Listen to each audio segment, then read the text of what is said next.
Саламатсыз ба? Сіз Қазақ ұлттық аграрлық зерттеу университетінің кол орталығына хабарластыңыз. Біздің ғалымдарға қояр сауалнамаңыз болса, міндетті түрде сұрағыңызға жауап береміз.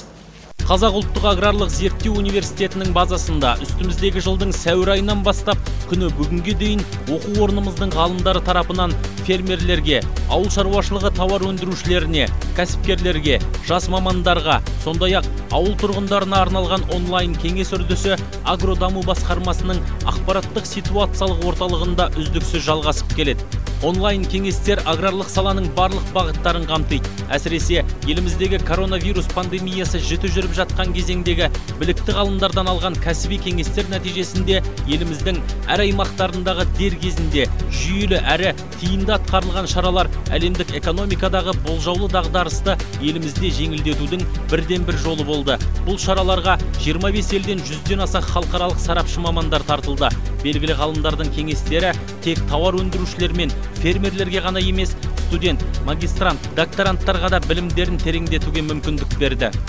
Саладағы өзекті мәселелерді жан-жақты саралаған 74 онлайн конференцияға республикамыздың әр тарабынан 14 мың ауыл кәсіпкерлері, өндіріс басшылары, аграрлық саланың мамандары тікелей қатысып, 5 мыңнан астам түрлі сұрақ-жауаптар қозғалды. Мамандар инновациялық шешімдерді, жаңа заманауи технологияларды қолдану арқылы саланың тиімділігін арттыру бойынша атқарылып жүрген іс-шаралар барысына тоқталып, проблемаларды шешу жолдарын қарастырды.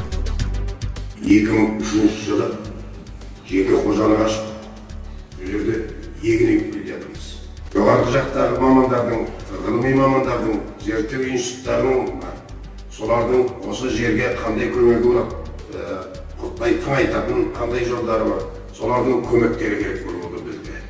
Топырақтарды ауыл шаруашылығында қолдану үшін әрине ең басты міндет гумусты көбейтетін тыңайтқыштар беру керек. Арасында 4-5 жыл, 2-3 жыл жоңышқа ексеңіздер, 2-3 жыл демалтып алып, одан кейін тағы да сол көкөністі еге берсеңдер, құнарлығы жоғарылар еді.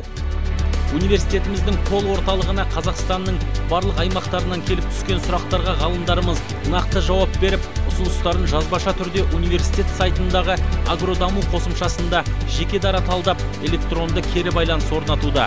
Осы жылдың желтоқсан айынан бастап онлайн кеңес жаңа форматқа ауыспақшы. Мұнда 45 жасқа дейінгі жас ғалымдар мен жас мамандар өз тәжірибелерімен, сондай-ақ инновациялық жобаларымен бөліседі. 1, 2